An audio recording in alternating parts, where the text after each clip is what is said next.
నమస్కారం ETV news కి స్వాగతం। తెలంగాణలో తదుపరి ప్రభుత్వాన్ని ఎన్నుకునే అసెంబ్లీ ఎన్నికల పోలింగ్ ప్రక్రియ కొనసాగుతోంది। 119 నియోజకవర్గాల్లో ఉదయం 7 గంటలకు ప్రారంభమైన పోలింగ్ చెదురుమదురు ఘటనల మధ్య జరుగుతోంది। మధ్యాహ్నం 3 గంటల వరకు 51.89% పోలింగ్ నమోదైంది। మొత్తం 13 నియోజకవర్గాల్లో సాయంత్రం 4 గంటలకే పోలింగ్ ముగిసింది।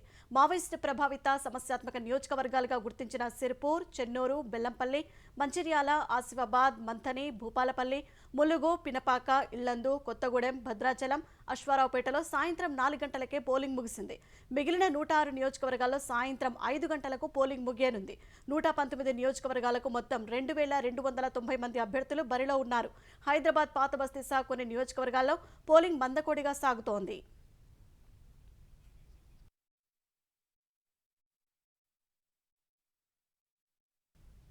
తెలంగాణ వ్యాప్తంగా జరుగుతున్న పోలింగ్ లో రాజకీయ ప్రముఖులు, సినీ తారలు, ఉన్నతాధికారులు తమ ఓటు హక్కును వినియోగించుకున్నారు। సిద్దిపేట జిల్లా చింతమడగలో సీఎం కేసీఆర్ సతీ సమేతంగా ఓటు వేశారు। సిద్దిపేట జిల్లా భారత్ నగర్ అంబిటా స్కూల్లో ఆర్థిక శాఖ మంత్రి హరీష్ రావు, హైదరాబాద్ బంజారాహిల్స్ లో ఎమ్మెల్సీ కవిత, నందినగర్ లో మంత్రి కేటీఆర్ సతీమణితో కలిసి ఓటేశారు। వికారాబాద్ జిల్లా కొడంగల్లో టీపీసీసీ అధ్యక్షుడు రేవంత్ రెడ్డి కుటుంబ సమేతంగా ఓటేశారు। ఖైరతాబాద్ నియోజకవర్గ పరిధిలోని ఎమ్మెల్యే కాలనీలో వైతేపా అధ్యక్షురాలు షర్మిల ఓటు వేశారు। కాచిగూడ బర్కత్పురాలోని దీక్ష మోడల్ స్కూల్లో భాజపా తెలంగాణ అధ్యక్షుడు కిషన్ రెడ్డి కుటుంబ సభ్యులతో కలిసి ఓటు హక్కు వినియోగించుకున్నారు। కరీంనగర్ జ్యోతినగర్లో భాజపా జాతీయ ప్రధాన కార్యదర్శి బండి సంజయ్ ఓటేశారు। హైదరాబాద్ ఎస్ఆర్ నగర్లోని నారాయణ జూనియర్ కళాశాలలో తెలంగాణ ప్రధాన ఎన్నికల అధికారి వికాస్ రాజ్, జూబ్లీహిల్స్ ప్రశాసన్ నగర్లో సీఎస్ శాంతికుమారి ఓటు వేశారు।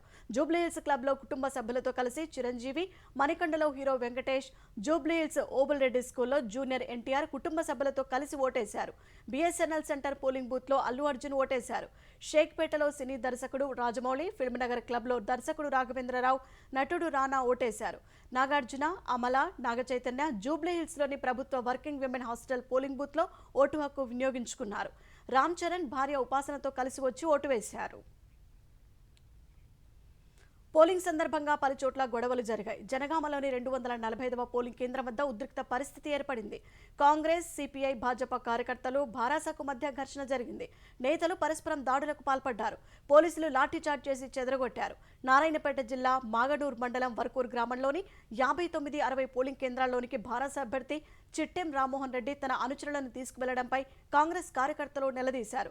ఇరు వర్గాల మధ్య తోపులాట జరిగింది। ఖమ్మం జిల్లా కూసుమంచి మండలం నాయకన్గూడెంలో భారాస కాంగ్రెస్ శ్రేణులు పరస్పరం దాడులకు పాల్పడ్డాయి। పోలీసులు వారిని చెదరగొట్టారు। కామారెడ్డిలో బాలుర పాఠశాల వద్ద భారాస కాంగ్రెస్ నాయకుల మధ్య తోపులాట జరిగింది। పోలీసులు వారిని చెదరగొట్టారు। స్థానికేతరుల వాహనాలను బయటకు పంపాలని భారాస నాయకులు రోడ్డుపై బైఠాయించి నిరసన తెలిపారు। యాదాద్రి భువనగిరి జిల్లా ఆలేరు మండలం కొలనుపాకలోని పోలింగ్ కేంద్రంలోకి వెళ్లేందుకు యత్నించిన భారాస అభ్యర్థి సునీత భర్త మహేందర్ రెడ్డిని కాంగ్రెస్ నాయకులు అడ్డుకున్నారు।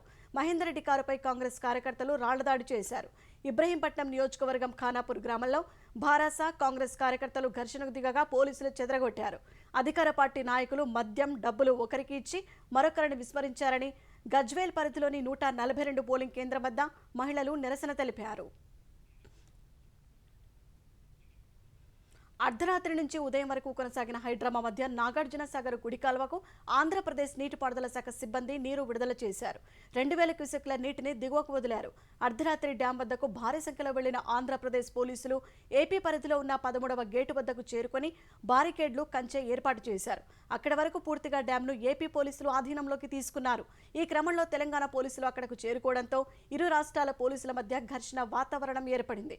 ఏపీ పోలీసులు నీటిని దిగువకు విడుదల చేసేందుకు ప్రయత్నించగా మోటార్లకు విద్యుత్ సరఫరాను తెలంగాణ అధికారులు నిలిపివేశారు। ఉదయం ప్రత్యామ్నాయ మార్గాల్లో నాగార్జున సాగర్ డ్యాం నుంచి కుడి కాలువకు ఒంగోలు చీఫ్ ఇంజనీర్ ఆధ్వర్యంలో అధికారులు గేట్లు ఎత్తారు। 5వ గేటు నుంచి 2000 క్యూసెక్ల తాగునీటిని విడుదల చేశారు। ప్రస్తుతం సాగర్ వద్ద వందలాది ఏపీ పోలీసులు మోహరించి ఉన్నారు। నాగార్జున సాగర్ వద్దకు పోలీసులను పంపడంపై భాజపా ఆంధ్రప్రదేశ్ అధ్యక్షురాలు దగ్గుబాటి పురంధేశ్వరి తప్పుపట్టారు। 4.5 ఏళ్లుగా పట్టించుకోకుండా ఇప్పుడు హడావుడి ఎందుకని ఆమె నిలదీశారు। ఇన్నాళ్లు నీటి విడుదల అంశం ప్రభుత్వానికి ఎందుకు గుర్తు రాలేదని ప్రశ్నించారు। కేవలం ఓట్లపై దృష్టితోనే వివాదం చేసినట్లుగా కనిపిస్తోందని ఆరోపించారు। కరో విషయంలోనూ ప్రభుత్వ తీరుపై పురంధేశ్వరి ఆగ్రహం వ్యక్తం చేశారు। నాగార్జునసాగర్ జలాలపై చర్చించి పరిష్కరించుకోవాలని తెలంగాణకు చెందిన ప్రతిపక్ష పార్టీలు సూచించాయి. సాగర్ జలాలపై ఉద్దేశపూర్వకంగా రెచ్చగొట్టే చర్యలకు దిగుతున్నారని తెలంగాణ పీసీసీ అధ్యక్షుడు రేవంత్ రెడ్డి ఆరోపించారు. ఎన్నికల రోజున ప్రజలు భావోద్వేగాలకు గురి కావద్దన్నారు. ఇరు రాష్ట్ర ప్రభుత్వాలు చర్చించి ఈ సమస్యకు పరిష్కారం చూపొచ్చని సూచించారు.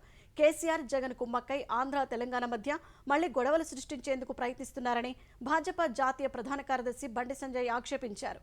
ఇన్ని రోజులు తలెత్తని నాగార్జునసాగర్ వివాదం ఎన్నికల ముందు రోజు చర్చకు దారితీసేలా చేయడం కేవలం రాజకీయ లబ్ధి కోసమేనని మండిపడ్డారు. ఆంధ్రప్రదేశ్లో వచ్చే ఏడాది జనవరి 5న ప్రకటించే ఓటర్ల తుది జాబితా రూపకల్పన కోసం ఎన్నికల సంఘం ప్రత్యేక ఓటర్ల నమోదు, తనిఖీ కార్యక్రమాలను చేపట్టనుంది. డిసెంబర్ 2-3 తేదీల్లో ప్రత్యేక ఓటర్ల నమోదు కార్యక్రమం, తనిఖీ శిబిరాలను ఏపీ వ్యాప్తంగా అన్ని జిల్లాలు, నియోజకవర్గాలు, మండలాల్లో ఏర్పాటు చేయనున్నారు. ఈ మేరకు ఆంధ్రప్రదేశ్ ఎన్నికల అధికారి ముఖేష్ కుమార్ మీనా ఆదేశాలు జారీ చేశారు. జిల్లాల వారీగా ప్రత్యేక ఓటరు నమోదు కార్యక్రమాన్ని చేపట్టడంతో పాటు ఓటరు జాబితా తనిఖీలను కూడా పారదర్శకంగా నిర్వహించాలని పేర్కొన్నారు. నంద్యాల జిల్లా అవుకు మండలం మెట్టపల్లి వద్ద నిర్మించిన అవుకు టన్నెల్ను సీఎం జగన్మోహన్ రెడ్డి జాతికి అంకితం ఇచ్చారు. గోరుకల్లు జలాశయం నుంచి 20,000 క్యూసెక్ల నీటిని అవుకు జలాశయానికి విడుదల చేశారు. తెలుగుదేశం హయాంలో 10,000 క్యూసెక్ల సామర్థ్యం కలిగిన ఒక సొరంగం నిర్మించారు. మరో టన్నెల్ పనులు కొంతమేర ఆగిపోయాయి. 6 నెలలు పూర్తి చేయాల్సిన పనులకు 4.5 సంవత్సరాలు పట్టింది. ఇంకా 1,500 మీటర్ల లైనింగ్ పనులు పెండింగ్లో ఉన్నాయి. టన్నెల్ పనులు పూర్తి కాకుండానే నీటిని విడుదల చేయడంపై విమర్శలు వెల్లువెత్తుతున్నాయి. ఆ తర్వాత కడప దర్గాకు వెళ్లిన ముఖ్యమంత్రి జగన్ అక్కడ ప్రత్యేక ప్రార్థనలు చేశారు. కోర్టు కేసుల నుంచి వెసులుబాటు లభించడం, కంటి శస్త్రచికిత్స నుంచి కోలుకోవడంతో తెలుగుదేశం అధినేత చంద్రబాబు పార్టీ కార్యక్రమాలపై దృష్టి సారించారు. ఆంధ్రప్రదేశ్లో నెలకొన్న కరువు, వ్యవసాయ సంక్షోభాన్ని కేంద్రం పార్లమెంటు దృష్టికి తీసుకెళ్లడమే అజెండాగా రేపు తెలుగుదేశం పార్లమెంటరీ పార్టీ సమావేశం నిర్వహించనున్నారు. ఉండవల్లిలో తన నివాసంలో పార్లమెంటు శీతాకాల సమావేశంలో ప్రస్తావించాల్సిన 13 అంశాలపై ఎంపీలకు దిశానిర్దేశం చేయనున్నారు. ఓట్ల అక్రమాలపై ఈసీకి ఫిర్యాదు చేసేందుకు ఎంపీలు, ముఖ్య నేతలు సమన్వయం చేసుకునేలా ప్రణాళిక రూపొందించారు. ఏపీలో పేదరికం, నిరుద్యోగం, మహిళలకు భద్రత లేకపోవడం, విభజన హామీల అమలు వంటి పరిణామాలను పార్లమెంటులో గళమెత్తేలా చంద్రబాబు దిశానిర్దేశం చేయనున్నారు. ఈ నెల 2న జరిగే అఖిలపక్ష సమావేశంలో చంద్రబాబు, లోకేష్లపై అక్రమ కేసులు పెట్టి వైకాపా ప్రభుత్వం వేధిస్తోందనే అంశాన్ని వివిధ పార్టీల దృష్టికి తీసుకెళ్లాలని తెలుగుదేశం నేతలు యోచిస్తున్నారు. తెలుగుదేశం అధినేత చంద్రబాబు రేపు తిరుమల శ్రీవారిని దర్శించుకోనున్నారు. ఈ మేరకు ఆయన తిరుపతి చేరుకున్నారు. రేణిగుంట విమానాశ్రయంలో చంద్రబాబుకు తెలుగుదేశం నాయకులు, కార్యకర్తలు ఘన స్వాగతం పలికారు. రాత్రికి తిరుమలలో బస చేరున్న చంద్రబాబు రేపు కుటుంబ సభ్యులతో కలిసి శ్రీవారిని దర్శించుకుంటారు. రేపు మధ్యాహ్నం ఆయన అమరావతి వెళ్తారు. డిసెంబర్ 2న విజయవాడ దుర్గమ్మను దర్శించుకుంటారు. డిసెంబర్ 3న సింహాచలం అప్పన్నను, డిసెంబర్ 5న శ్రీశైలం వెళ్లి మల్లన్నను దర్శించుకోనున్నారు. 2019లో నిర్వహించిన ఎస్ఐ నియామక ప్రక్రియలో ఎత్తుకు సంబంధించి అర్హత సాధించి 2023లో అనర్హులైన అభ్యర్థులను డిసెంబర్ 4న తమ ముందు హాజరు కావాలని ఏపీ హైకోర్టు ఆదేశించింది. గతంలో అర్హత సాధించి ఈసారి అనర్హులైన అభ్యర్థులకు తమ సమక్షంలోనే ఎత్తు కొలతలు తీసే ప్రక్రియ నిర్వహిస్తామని ఇప్పటికే తెలిపిన హైకోర్టు ఈ మేరకు డిసెంబర్ 4న హాజరు కావాలని సూచించింది. ఎస్ఐ పోస్టుల నియామక ప్రక్రియపై సింగిల్ జడ్జి ఇచ్చిన స్టేను ఎత్తేయాలని ఏపీ సర్కారు దాఖలు చేసిన పిటిషన్పై హైకోర్టులో ఇవాళ విచారణ జరిగింది. ఈ విచారణలో హైకోర్టు సమక్షంలో ఎత్తు కొలిచే ప్రక్రియకు అభ్యర్థులు సిద్ధంగా ఉన్నారని వారి తరపు న్యాయవాది జడ శ్రావణ్ కుమార్ ప్రమాణపత్రాన్ని కోర్టుకు సమర్పించారు. ఈ అఫిడవిట్ను పరిశీలించిన కోర్టు వచ్చే సోమవారం అందరినీ తమ ముందు హాజరు కావాలని ఆదేశించింది. అల్పపీడన ప్రభావంతో తమిళనాడులో కురుస్తున్న వర్షాలు చెన్నై సహా ఉత్తర తీర ప్రాంతాల్లో జనజీవనంపై తీవ్ర ప్రభావం చూపాయి. భారీ వర్షాలకు చెన్నైలోని లోతట్టు ప్రాంతాలు జలదిగ్బంధంలో చిక్కుకున్నాయి. ఆవాస ప్రాంతాల్లో మోకాలు లోతుల్లో వాననీరు నిలిచింది. చాలా చోట్ల రోడ్లు, కాలువలను తలపిస్తుండగా వాహనదారులు ఇబ్బంది పడ్డారు. భారీ వర్షాల కారణంగా పలు చోట్ల జనజీవనం స్తంభించింది. చెన్నై సహా పరిసర ప్రాంతాల్లో పాఠశాలలకు సెలవు ప్రకటించారు. అంబటూరు, అవధి, అరక్కోణం సెక్షన్లలో పట్టాలపై వాననీరు చేరగా రైళ్ల రాకపోకలపై ప్రభావం పడినట్లు సంబంధిత వర్గాలు తెలిపాయి. విమాన రాకపోకలు ఆలస్యమవుతున్నట్లు విమానాశ్రయ వర్గాలు తెలిపాయి. వర్ష ప్రభావిత ప్రాంతాల్లో ప్రజలకు అన్ని రకాల సాయం అందేలా చర్యలు తీసుకోవాలని సీఎం స్టాలిన్ మంత్రులు, ఎమ్మెల్యేలు, స్థానిక ప్రజాప్రతినిధులను ఆదేశించారు. ఇజ్రాయెల్ హమాస్ మధ్య తాత్కాలిక కాల్పుల విరమణ ఒప్పందం 7వ రోజుకు పెరిగింది.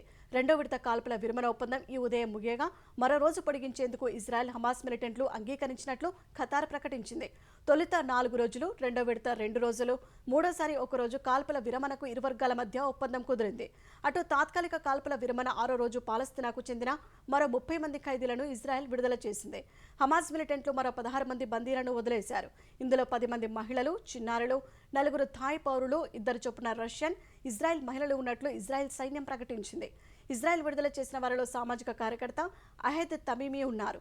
ఇప్పటి వరకు హమాస్ మొత్తం 97 మంది బందీలను వదిలిపెట్టగా ఇజ్రాయెల్ 210 మంది పాలస్తీనా ఖైదీలను విడుదల చేసింది.